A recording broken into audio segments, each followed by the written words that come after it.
valores que ele está colocando na mesa, um contrato longo desse tipo, eu diria para você, o Flamengo não está disposto a oferecer. Mas o Flamengo está dizendo o seguinte para ele: olha, eu estou disposto a pegar esse contrato que você tá me propondo e te dar mais um ano. E a gente fez um ano e com um salário muito maior do que o salário que ele recebe hoje. E eu espero que ele volte a ter um desempenho esportivo compatível com o valor que ele está solicitando. O Claudinho. E aí eu pergunto para o Mauro, que foi a apuração e ouviu de dentro do Flamengo que continuamos na disputa, estamos tentando ainda o Claudinho. A negociação é difícil, mas seguimos até o fim. É essa a situação, né, Mauro?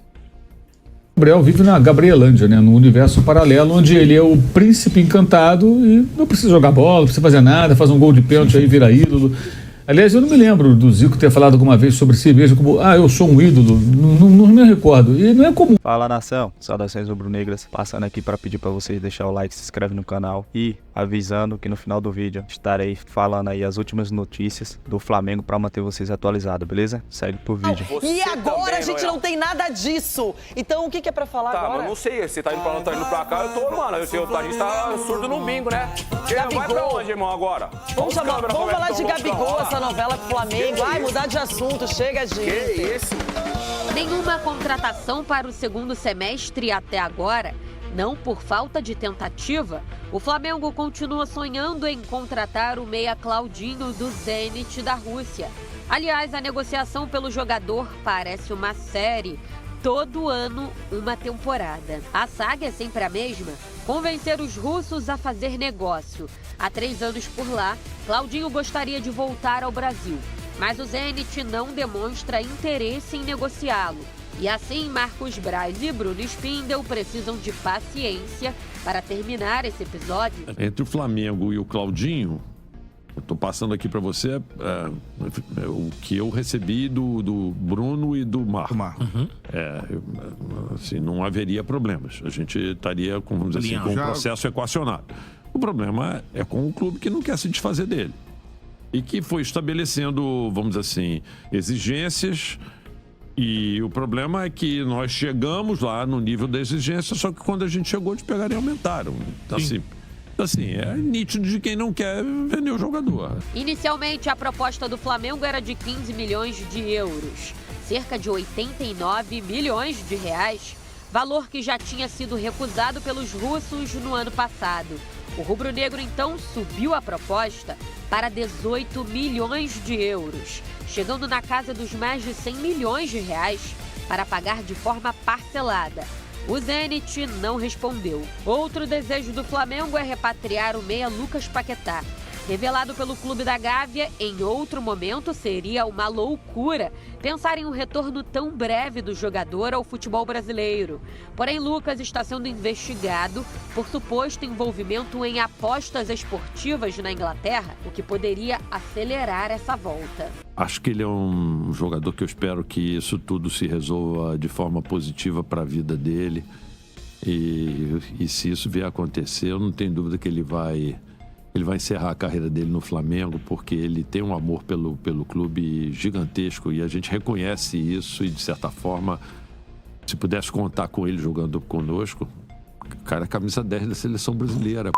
Alguns movimentos, a imprensa já sabe, a gente já fez, mas tem que aguardar algumas coisas ainda que estão acontecendo. Sobre o elenco atual, a polêmica negociação pela renovação de Gabigol segue ganhando novos capítulos. O jogador já havia deixado claro que está de saída no final do ano, mas ainda não assinou pré-contrato com nenhuma outra equipe.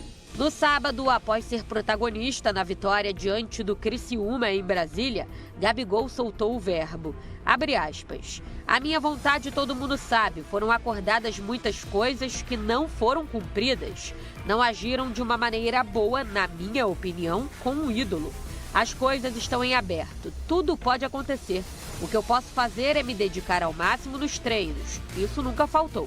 buscar meu espaço e tentar sempre voltar a ter ritmo de jogo e minutos. Fecha aspas. Sem espaço com o Tite e envolvido em um processo de suposta fraude em exame antidoping, Gabriel recebeu do Flamengo uma proposta de mais de 1 ano de contrato e um aumento salarial de quase 50%. O jogador não ficou satisfeito com o tempo de vínculo. Acredita que são os mesmos moldes de um atleta em fim de carreira e chegou a negociar uma saída imediata para o Palmeiras.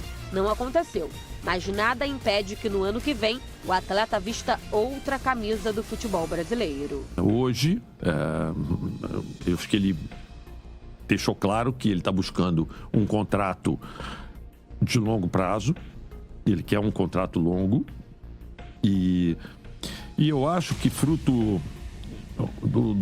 vamos ser bem franco aqui, do que aconteceu ao longo de 2023 em 2024, assim, independente do passado dele, que a gente não vai apagar e de tudo isso e tal, nos valores que ele está colocando na mesa, um contrato longo desse tipo,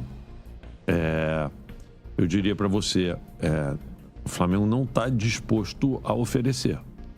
Mas o Flamengo está dizendo o seguinte para ele: olha, eu estou disposto a pegar esse contrato que você tá me propondo e te dar mais 1 ano. E a gente fez 1 ano e com um salário muito maior do que o salário que ele recebe hoje. E eu espero que ele volte a ter um desempenho esportivo compatível com o valor que ele está solicitando.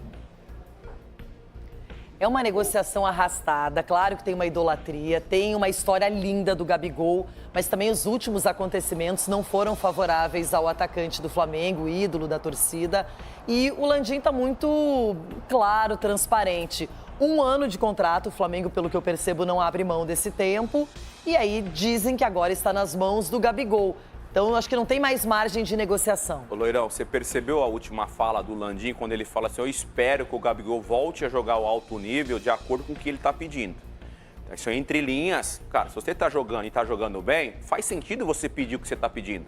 Agora, você não está num bom momento, você não está jogando bem, você não é titular, não faz sentido você pedir o que você está pedindo. Tem a questão do antidoping ainda. Tem essa questão, então assim, entre linhas eu entendi dessa forma. Então não faz sentido. Você está no seu melhor momento, você pode pedir o que você quiser, vai do clube aceitar ou não. Mas não é o melhor momento do Gabigol no Flamengo. Agora a gente vê que o Flamengo também tem algumas negociações que ninguém fala explicitamente, mas o Paquetá é um nome sempre comentado, a mesma coisa o Claudinho. Não é difícil voltar para o Brasil, mas são jogadores já que o Flamengo pensa em alto nível, não é qualquer atleta. Assim, o problema é pro Tite, né? Porque o Flamengo já tem um meio de campo muito competitivo. Tem alguns jogadores que jogam também pelos lados do campo, que são jogadores competitivos. Então, você trazer Claudinho, como é que você vai jogar? Aí, se olhar com um olhar sendo redundante da qualidade de elenco, fortalecer o elenco, são excelentes contratações.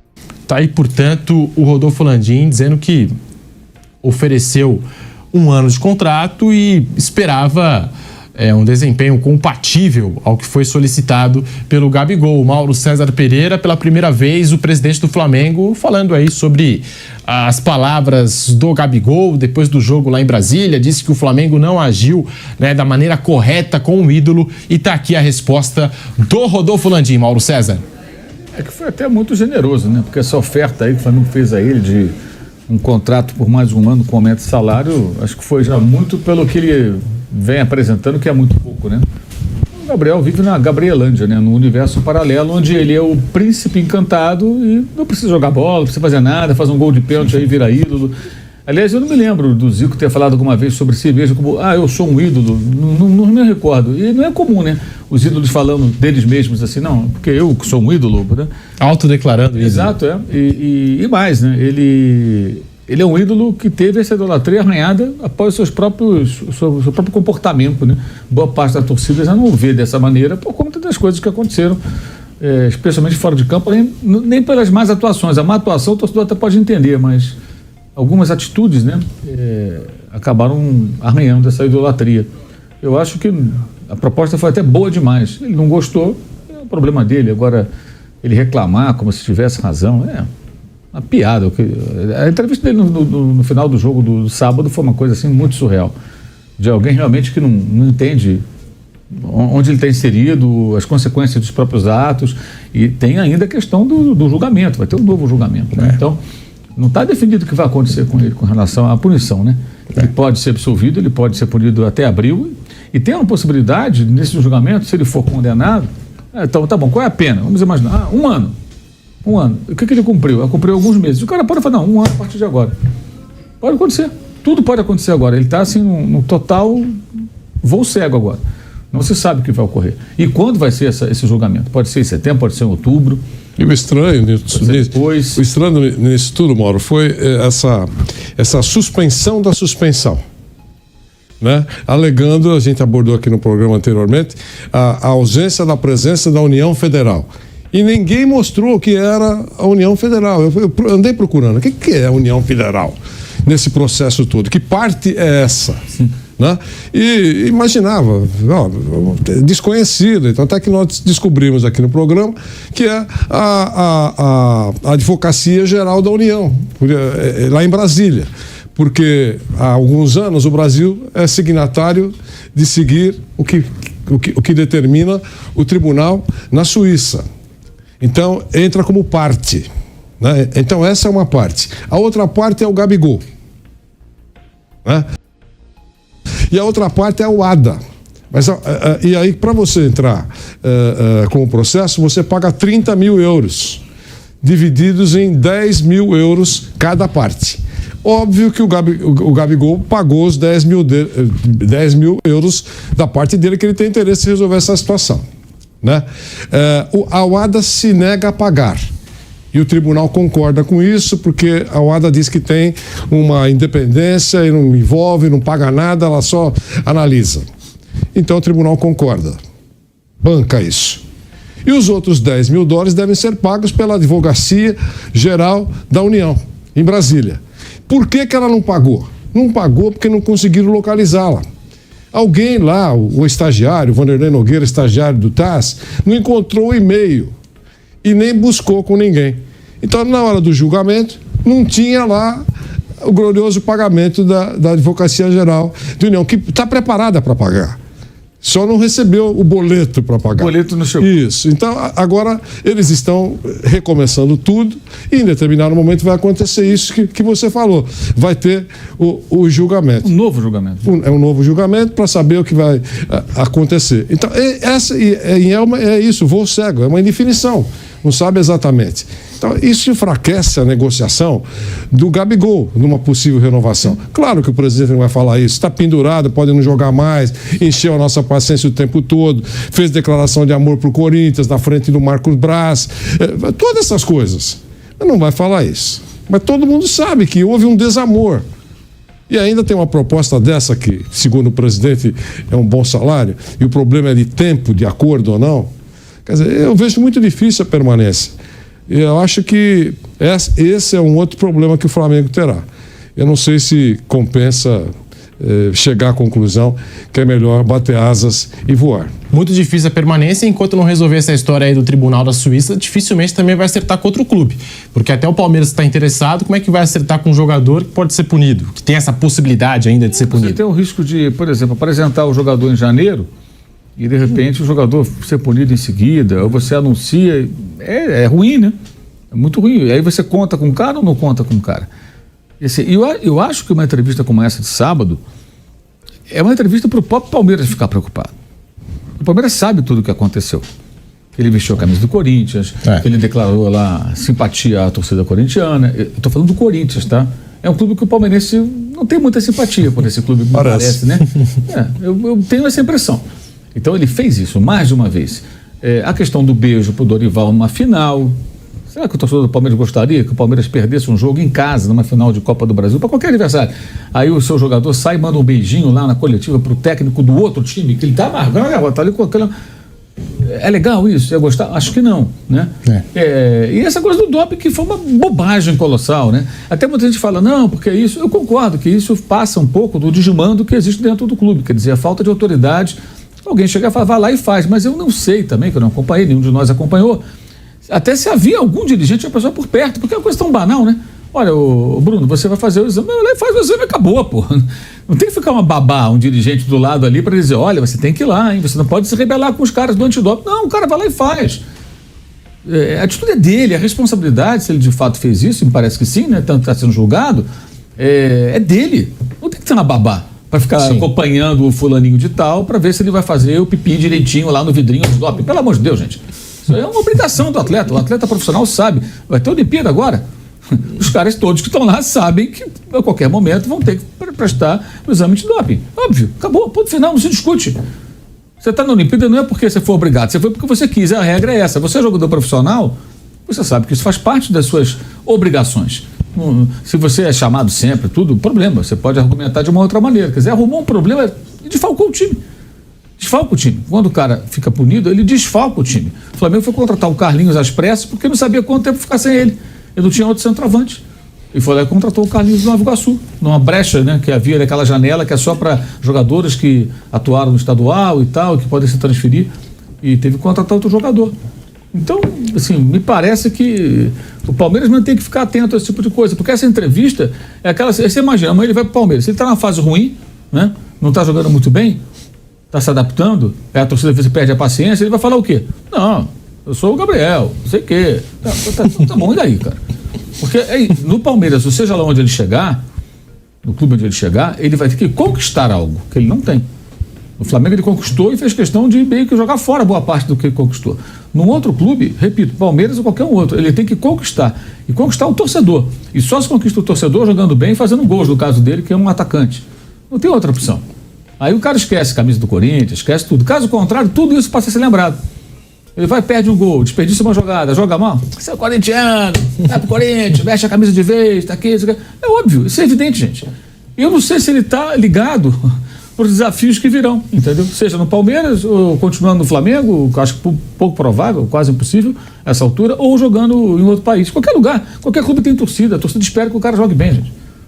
E ele não joga bem há muito tempo. Aliás, sábado ele não jogou bem, ele perdeu um gol feito até, uma jogada que o Luiz Araújo ajeitou de cabeça na perna esquerda dele, chutou lá nas nuvens, e ele bateu bem o pênalti. Ok, importante, foi um pênalti da vitória e tal, mas ele é muito bem pago para acertar um pênalti, né? Aliás, há quanto tempo não fazia um gol que decidiu um jogo? Eu nem me lembro quando foi a última vez que ele fez um gol, assim, um jogo, não de Campeonato Carioca contra times pequenos, mas um jogo de Brasileiro, Copa do Brasil ou de Libertadores, que ele tenha feito um gol que decidiu. Eu não lembro quando foi, vou ter que pesquisar aqui. Não recordo, tem tanto tempo que eu não me recordo. É uma contratação que foge do perfil do Palmeiras e entra naquilo que a gente falou do Rames e de outras contratações, que a expectativa tá lá em cima, né? A régua fica lá em cima e muitas vezes dá certo, muitas vezes também dá errado, né? Essa questão de recuperar o jogador, porque o Gabigol que se imagina com a camisa do Palmeiras, e eu acho que é essa a intenção da diretoria alviverde, é de tentar recuperar aquele cara de 2019, 2020, 2021. Mas o Palmeiras também vende para o mercado a ideia de que nós somos um clube que analisa o jogador antes da contratação, até o perfil fora de campo. Ele não tem esse perfil nem dentro, eu acho, nem fora de campo, né? Daquilo que o Palmeiras imagina como jogador que possa fazer parte desse grupo, do vestiário, do dia a dia.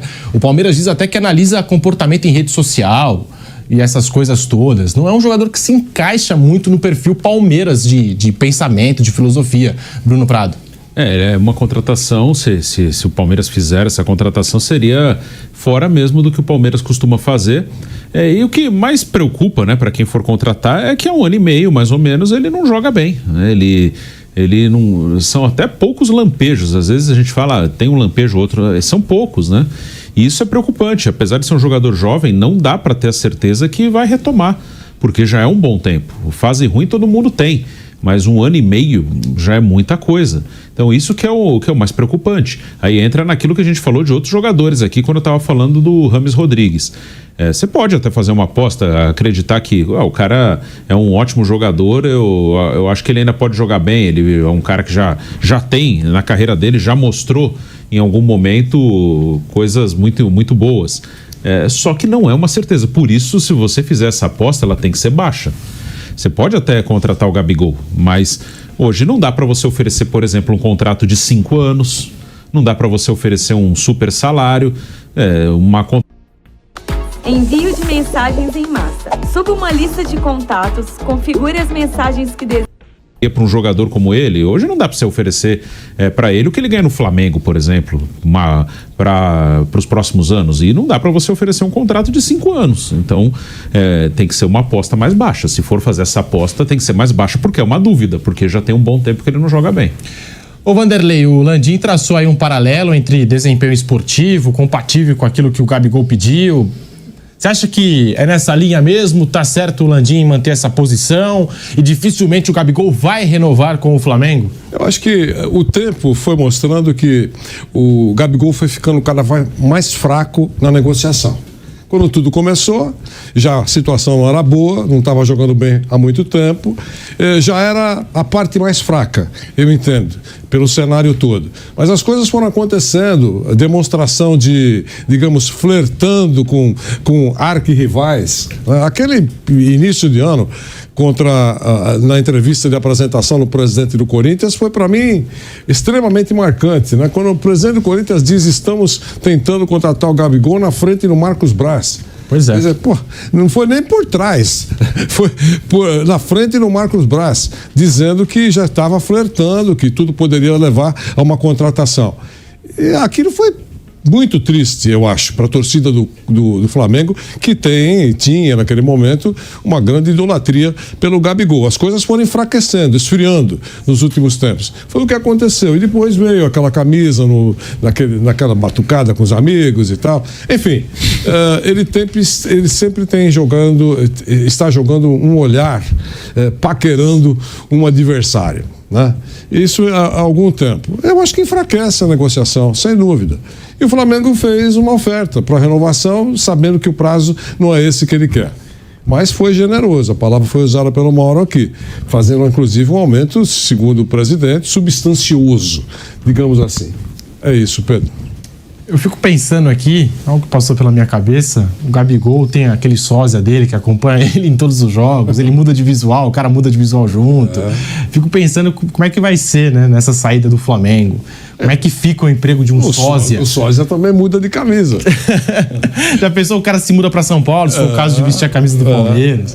Porque parece até que o Gabigol não gosta muito desse cara, e o cara tá lá todos... O Claudinho. E aí eu pergunto para o Mauro, que foi a apuração e ouviu de dentro do Flamengo que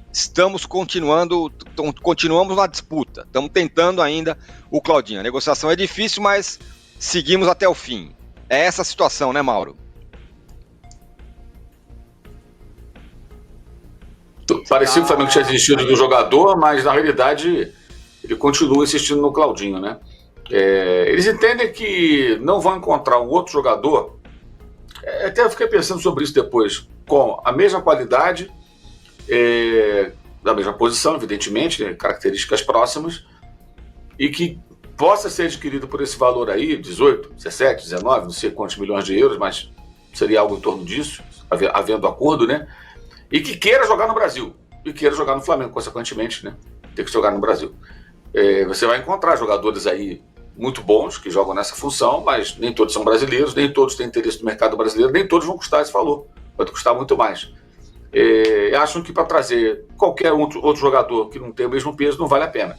Então vão insistir no jogador. E aí a estratégia é aquela de sempre dos clubes brasileiros nessas horas, né?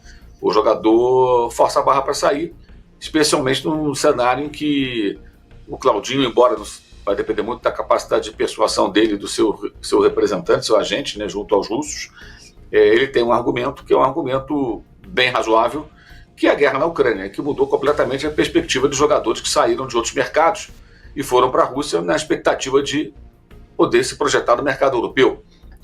Para quem não está ligado, os times russos estão afastados das competições europeias. O Zenit já era e continua sendo, né, dominante do futebol russo quando para lá foi o Claudinho em 2021. Então, claro que ele foi na expectativa de, como acontece sempre, vou jogar na Rússia, eu posso ir lá para a Inglaterra, para a Espanha, para a Itália, para a França, para a Alemanha, sei lá, para uma liga melhor, uma liga de mais visibilidade, jogar numa equipe que me projete mais. E isso é impossível, porque não há uma negociação, né, entre os clubes desses países com os russos estão isolados, invadiram a Ucrânia, começou uma guerra, ela se arrasta, e, consequentemente, você não tem o mercado europeu à sua disposição, você não joga a Champions League mesmo sendo campeão nacional, o que daria, evidentemente, uma ótima visibilidade para um atleta como ele, e o tempo está passando, né? Ele está com 27, ele foi há 3 anos, então tinha 24, e aí o jogador quer jogar no Flamengo, quer jogar no Brasil, quer voltar para o país, chega à conclusão que para ficar na Rússia mais tempo nessa situação, melhor jogar no Flamengo. E aí, o famoso desejo do jogador é a arma que o Flamengo tem, se é que tem, e vai insistir nessa contratação. Vai esperar até o final, vai esticar essa corda ao máximo, até porque a janela ainda tem muito tempo pela frente, né? Pode ser até que o Flamengo não contrate ninguém, ou não contrate para essa função ninguém para a Libertadores, que vai ter seu prazo de inscrições para a próxima fase, obviamente encerrado antes do prazo da janela, né? E vai continuar tentando o Claudinho por mais tempo. Essa é a situação hoje do Flamengo com relação a esse jogador. Bom, o Flamengo até esse momento não trouxe ninguém nessa janela, tinha uma expectativa de contratações do Flamengo, tá aí mirando no Claudinho, estava na disputa lá com o Marcos Antônio, que vai para o São Paulo, não foi apresentado ainda, mas já está até treinando lá no CT, o Marcos Antônio, e por enquanto não trouxe ninguém. A pergunta é a seguinte, Danilo, com esse mercado meio nervoso, Botafogo contratando, Cruzeiro contratando, quando você fala, putz, o Flamengo não contratou ninguém, fala, como assim não contratou ninguém? De fato, mas acontece que o Flamengo já tem um elenco razoável, aliás, não, um elenco muito bom, e contratou lá no começo do ano, né? A janela do começo do ano do Flamengo foi muito forte. Então pode ser que não venha ninguém do jogo.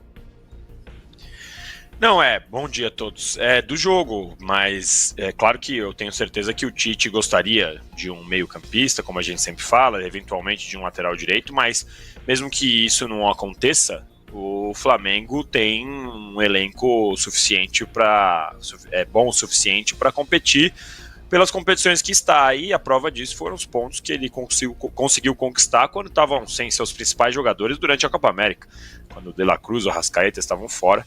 O Flamengo mesmo assim conseguiu conquistar pontos importantes. Poderia ter feito melhor É isso aí, nação. Deixa aí no comentário a opinião de vocês. E como prometido, vamos às atualizações das últimas notícias aí do Flamengo. A notícia que saiu agora há pouco, o atleta Eric Pulgar apresentou gastroenterite e não será relacionado para a partida contra o Vitória. Já o atleta Wesley também não viajará para Salvador, em razão de dores musculares na posterior da coxa esquerda. Com isso, a provável escalação durante o treino desta manhã, Tite testou a seguinte formação para enfrentar o Vitória. Feira no Barradão: Ross, Varela, Fabrício Bruno, Léo Pereira e Vina, Alan, De La Cruz e Arrascaeta, Gesso, Cebolinha e Pedro. Notícias sobre o time que o Flamengo está tentando comprar, o Leixões, eu acho que é assim que se pronuncia. A torcida do Leixões de Portugal protesta contra o possível compra da SAD por parte do Flamengo. A frase que eles estavam protestando era o seguinte: cansados de má fé, SAD e Flamengo metam um pé. Será que vai atrapalhar as negociações com o Flamengo? Deixa aí no comentário. Sola, atacante nigeriano do Sub-20, acabou de assinar um contrato em definitivo com o Flamengo, o vínculo válido por 3 anos. O Flamengo pagará à vista $450 mil